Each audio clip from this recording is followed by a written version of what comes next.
ஆச்சி மசாலா. எந்த சமையலும் ருசி தேடும் ரகசியம். 20 ரூபாய். ரொம்ப டயர்டா இருக்கு.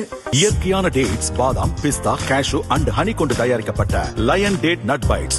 கேரளாவில் இம்மாத துவக்கத்தில் தென்மேற்கு பருவமழை துவங்கியது.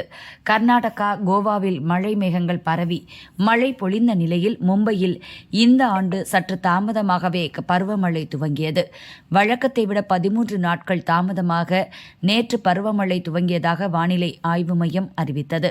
நேற்று காலை முதலே மாநகரின் பல்வேறு பகுதிகளில் கனமழை வெளுத்து வாங்கியது.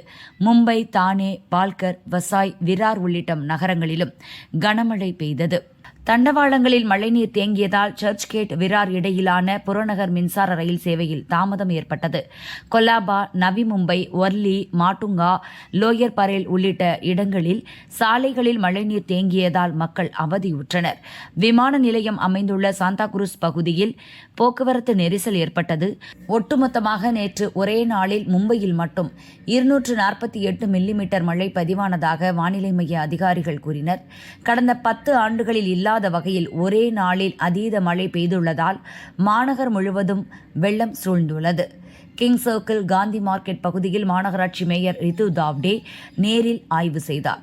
அப்பகுதியில் சூழ்ந்த வெள்ளத்தை உடனே அகற்ற நடவடிக்கை எடுக்கப்பட்டுள்ளதாக கூறினார்.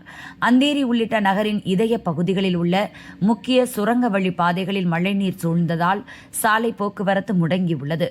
பவாய் பகுதியில் குடியிருப்புகளுக்குள் மழைநீர் புகுந்ததால் மாநகராட்சி நிர்வாகத்தை கண்டித்து மக்கள் கொட்டும் மழையில் சாலையில் அமர்ந்து மறியலில் ஈடுபட்டனர். மும்பை, பால்கர், தானே உட்பட மகாராஷ்டிராவின் பல்வேறு மாவட்டங்களில் இன்றும் அதிகனமழை தொடரும் என வானிலை மையம் எச்சரித்துள்ளது. ஏற்கனவே மும்பை, பால்கர் பகுதிக்கு ரெட் அலர்ட் விடுக்கப்பட்ட நிலையில் இன்று மாலை நிலவரப்படி அது ஆரஞ்ச் அலர்ட்டாக மாற்றப்பட்டது.